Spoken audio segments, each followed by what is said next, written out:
하나님 아버지 감사합니다. 오늘 목요일입니다. 오늘도 또 하루를 말씀으로 열어갈 때 주께서 우리와 함께 하옵소서. 예수님의 이름으로 기도합니다. 아멘. 네, 오늘은 12월 15일 딱 중간입니다. 전도서 4장 1절로 16절 내용이 좀 되죠? 읽겠습니다. 내가 다시 해 아래서 행하는 모든 학대를 살펴보았도다. 보라, 학대받는 자들의 눈물이로다. 그들에게 위로자가 없도다. 그들을 학대하는 자들의 손에는 권세가 있으나 그들에게는 위로할 자가 없도다.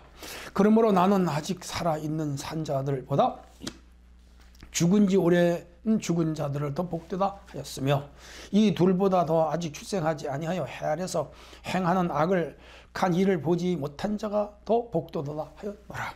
내가 또 본즉 사람이 모든 수고와 모든 재주로 말미암아 이웃에게 시기를 받으니 이것도 헛되어 바람을 잡는 것이로다. 우매자는 팔짱을 끼고 있으면서 자기 몸만 축내는 도다. 두 손에 안위에 가득하고 수고하며 바람을 잡는 것보다 한 손에만 가득하고 평온함이 더 나으리라.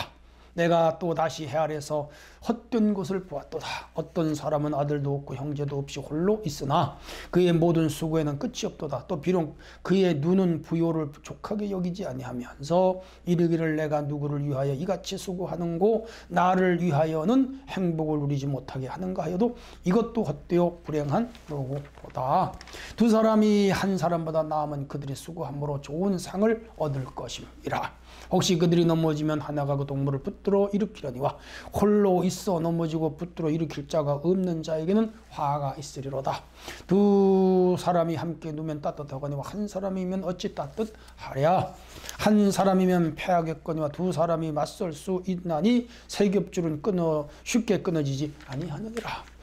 가난하여도 지혜로운 젊은이가 있고 늙어 늙고 둔하여 경고를 더 받을 줄 모르는 왕보다 나으니 그는 자기의 나라에서 가난하게 태어났을지라도 감옥에서 나와 왕이 되었음이니라. 내가 본즉 해 아래서 다니는 인생들이 왕의 다음 자리에 앉았다가 왕을 대신하여 일어난 젊은이들과 함께 있고 그의 치리를 받는 모든 백성이 무수하였을지라도 후에 오는 자들은 그를 기뻐하지 아니하리니 이것도 헛되어 바람을 잡는 것이로다. 아멘. 예, 오늘은 모순된 세상을 견디는 힘, 두 번째는 세 겹줄, 삼겹줄 같은 친구 관계, 이런 주제가 되겠습니다. 이 전도서는 그 내용의 전개성이 한 절 한 절 잠언처럼 독립적이지 않고 연관성과 연계성 그리고 테마 형식으로 되어 있는 게 재미가 있어요.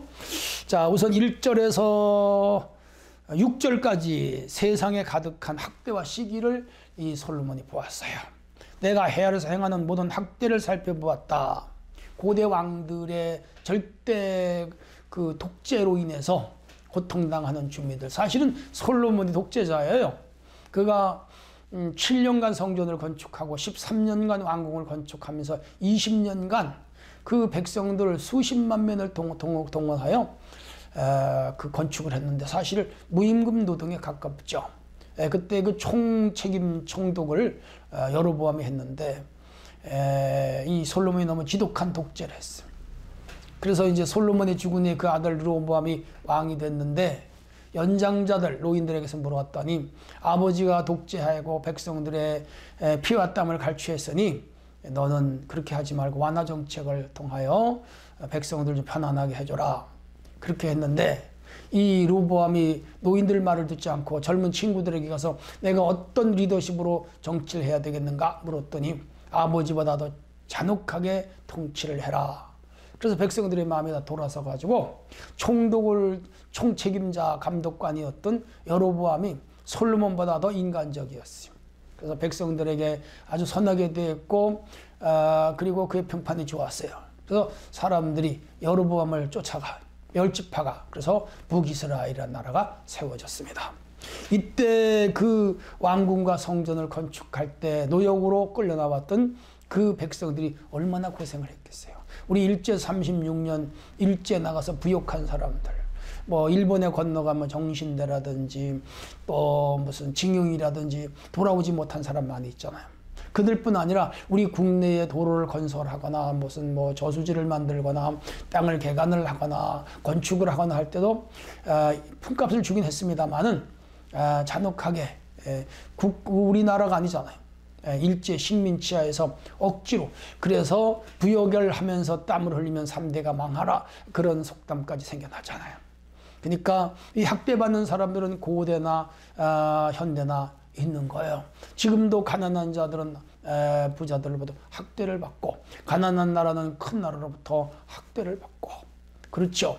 악독 기업주를 만나면 거기서 일하는 직원들 고생하고, 또 제3세계의 이 다문화 사람들이 와서 한국이 언어가 다르고 문화가 다르다 보니까 억울함을 당하고, 한국 사람이 외국에 나가는 것도 뭐 마찬가지, 불이익을 당하고 차별을 당하고 그렇습니다. 절대 군주가 지배하는 나라 같은 백성들은 뭐 고통이 심하지. 북한 같은 나라는 1990년대에 300만이 굶어 죽었대잖아요. 그러니까 다 학대당하는 거죠. 이 세상에는 그래요. 저 아프리카 이런 데도 뭐 수많은 갱단이라든지 폭력배들이라든지 범죄 집단이라든지 이런 데 학대당하고 목숨 뺏기는 사람이 얼마나 많아요. 지금 우크라이나 전쟁으로 인해서 수많은 난민이 발생했고, 미사일 뚝뚝 떨어지고 어린애가 죽고 뭐 가정들이 파괴되고 뭐 자기 생산시설 다 망가지고 자기 가정 다 망가지고, 그래, 이 세상에 학대가 있더라. 예. 그래서 솔로몬이 살아있는 자보다 먼저 죽은 자가 오히려 행복하고, 그것보다는 아예 태어나지 않은 자가 더 행복할 수도 있다, 그렇게 말했어요. 지금은 문화적인 세상이고요, 글로벌 세상이고요, 인간들의 지식과 또 이 지혜가 발달한 시대, 과학 시대, 그리고 법망이 촘촘하고, 그리고 인권을 중요시 여기는 세대라서 그래도 이 세대는 살만해요. 근데 이런 게 없던 시대 얼마나 힘들었겠어요. 얼마나 힘들었겠어요.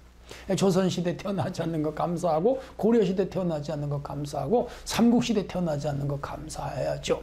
고대 원시시대 태어나지 않는 것 감사해야죠. 앞으로 또 어떤 세대가 올지는 모르겠습니다. 어여간에 이 세상은 이런 학대가 있다, 기억하셔야 돼요. 자, 그런데 4절에 보면 사람이 모든 수고와 모든 재주로 말미암아 이웃에게 시기를 받는 이것도 헛되다. 사람이 잘 되면 칭찬해주고 격려해주고 박수 쳐주고 축하해줘야 되는데 사람들은 안 그래요. 안색이 벌써 변해요. 그리고 마음에 시기 질투가 생기고, 그리고 벌써 표정이 굳어져. 그게 모든 인간이 그런 것 같아요. 저도 그런 모습이 있죠. 이게 인간의 한계. 그래서 우매자는 팔짱을 입고 있으면서 자기 몸만 축내며 두 손 가득하고 수고하며 바람을 잡는 것보다 한 손에 가득하고 평온함이 더 낫다. 그래서 이 솔로몬이 본 이 세상의 현상은 학대받는 자들과 남이 잘 되는 걸 시기하는 자들, 이런 자들의 모순에 대하여 설명을 하고 있습니다. 그러면서 어떤 것이 참 행복인가를 이분이 깨우쳐주고 있어요. 자, 이제 7절에서 16절의 내용은 친구의 유익입니다. 친구. 여기 7절, 내가 헤아려서 헛된 것을 또 봤는데 어떤 사람은 아들도 없고 형제도 없이 홀로 있으나 모든 수고에 끝이 없더라. 또한 비록 그의 눈은 부요를 족하게 여기지 아니하면서 이르기를 내가 누구를 위하여 이 같은 수고를 위하여는 수고하고 나를 위하여는 행복을 누리지 못하게 하는가 해도 이것도 헛되어 불행한 노고로다. 아들도 없고 형제도 없고 아무도 없어. 혼자 살아. 그런데 또 돈은 열심히 벌어. 그 돈이 누구 것이 되겠느냐 말이죠. 그렇죠?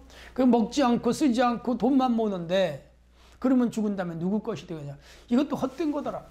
삶의 정황을 정확하게 파악하고 거기에 맞게 행복을 누리면서 살아가는 것이 가장 복되다라고 솔로몬은 말하는 것 같아요. 두 사람이 한 사람보다 나음은 수고함으로 좋은 상을 얻는 것이다. 친구의 중요성이 있죠. 여행 중에 동물을 붙들어 일으켜주고 홀로 있으면 넘어질 텐데 붙잡아주니 넘어지지 않는다. 여러분, 동기간만큼 친한 친구, 형제만큼 친한 친구, 부모 자식만큼 친한 친구가 있다면 그건 행복이에요. 왜냐하면 나를 도와줘요. 지켜주기도 해요. 그래서 두 사람이 누우면 따뜻하거니와 한 사람이 누우면 어찌 따뜻하랴. 힘이 드는 거죠. 힘들고 어려울 때 가족에게 말을 해도 시원치 않고 또 어떤 가까운 사람에게 말은 시원치 않은데 친구한테 말을 하면 힘이 되는 친구가 있어요. 말새 나가지 않고 비밀을 지켜주고 격려를 해주고 용기를 주고 이런 친구가 있다면 복이죠. 그래서 한 사람이 패하겠거냐 두 사람은 맞설 수 있나니 세 겹줄은 쉽게 끊어지지 않는다. 여행을 하다가 강도를 만나거나 폭력배를 만났는데 혼자 싸우면 자기 질 텐데 한 사람이 옆에 있어주면 같이 싸우면 이길 수도 있죠. 그래서 세 겹줄 이렇게 그 끈을 세 겹줄로 하면 밧줄이 되잖아요. 끊어지지 않듯이. 그래서 친구를 의지하고 사는 것은 중요하다. 그렇게 솔로몬이 쭉 여기서 설명을 하고 있습니다. 그래요. 오늘 이런 내용들을 우리가 참고를 하여 교훈이 있다면 우리의 영원한 친구는 세상은 사실은 없어요. 참 친구가 몇이나 되겠어요. 친한 친구에게 당하고 친한 친구에게 재산 날리고 친한 친구에게 집 날리고 친한 친구에게 명예 잃고 그런 경우도 많이 봐요. 사기도 당하는데요. 근데 영원히 변치 않는 친구가 있습니다. 그분이 누구죠? 성경은 예수 그리스도. 이분만을 의지하며 안전하게 사는 성도가 되기를 바랍니다. 하나님 아버지 오늘 하루도 주님 안에 복되게 하시옵소서. 예수님의 이름으로 기도합니다. 아멘.